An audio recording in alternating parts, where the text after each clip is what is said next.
Fue un proceso bastante opaco y fast track, donde no hubo una participación real de sociedad civil, porque este octubre va a suceder la tercera conferencia para la vivienda de Naciones Unidas, y el gobierno mexicano está muy interesado en llegar a esta conferencia con la ley aprobada. Fue un proceso donde nadie conocía el texto de la ley, de los artículos, de las fracciones, y se aprobó de un día para otro, casi en el Senado. No nos dio tiempo a detener un proceso de deliberación en la sociedad, de revisar cómo nos iba a afectar este nuevo marco jurídico. Dicen que fueron consultadas a través del proceso de en 2014 que fue, pero para este borrador no se consultó a sociedad civil, no se consultó con los usuarios finales de esta ley que vamos a hacer los ciudadanos, quienes habitamos y construimos las ciudades.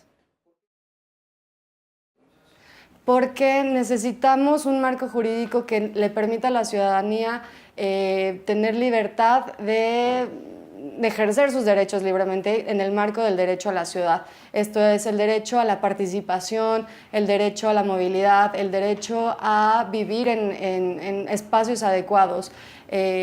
Por eso es importante tener un nuevo marco jurídico, pero con la participación de la ciudadanía, no solamente que represente la agenda de algunos intereses privados. Pues es una nueva ley que sí es un avance de la ley anterior, pero vemos ciertos vacíos y ciertas leyes que pueden representar un riesgo. Por ejemplo, la descripción que hacen del derecho a la ciudad no es la definición que utilizan los movimientos sociales en todo el mundo, que ya está aprobado también. Hay un consenso bastante grande sobre qué es el derecho a la ciudad. Se queda bastante limitado en el texto y en la redacción de la ley. Otra cosa, el gran problema de las ciudades en México es la pobreza que existe en las ciudades por la irregularidad.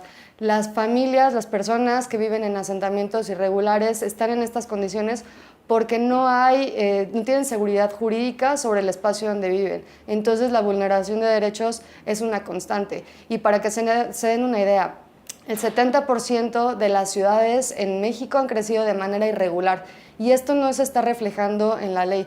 No se están generando mecanismos que nos den esa seguridad para que las personas puedan ejercer sus derechos.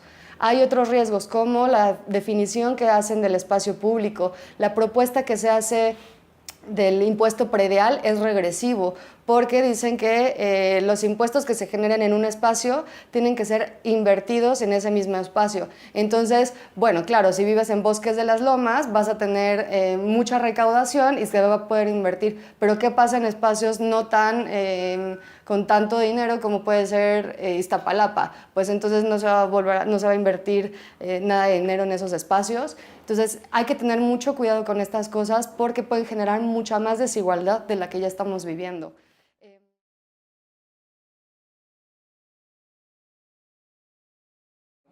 Sí, lo que vemos hay riesgos de criminalizar tanto la pobreza como la protesta. La pobreza, ¿por qué? Porque se está hablando de poner sanciones administrativas, penales y civiles a quienes permitan que haya asentamientos irregulares. Bueno, pero ¿qué pasa con todos los asentamientos irregulares que existen hoy en día? Tampoco hay claridad sobre qué vamos a hacer con esas personas, cómo vamos a promover el mejoramiento y la integración de estos espacios a la ciudad formal, entre comillas. Eso genera un riesgo tanto para las personas que viven ahí como para las organizaciones que trabajan con las personas que viven ahí, como para los presidentes municipales o funcionarios públicos que buscan trabajar y mejorar las condiciones de vida de estas familias. Entonces, la criminalización de la pobreza nos preocupa mucho, y la criminalización de la protesta viene de la redacción que se tiene sobre el espacio público. Se habla de la recuperación del espacio público. Entonces, pues imaginemos en una protesta social como puede ser los campamentos o las marchas, se puede generar ahí una interpretación para reprimir a estas manifestaciones.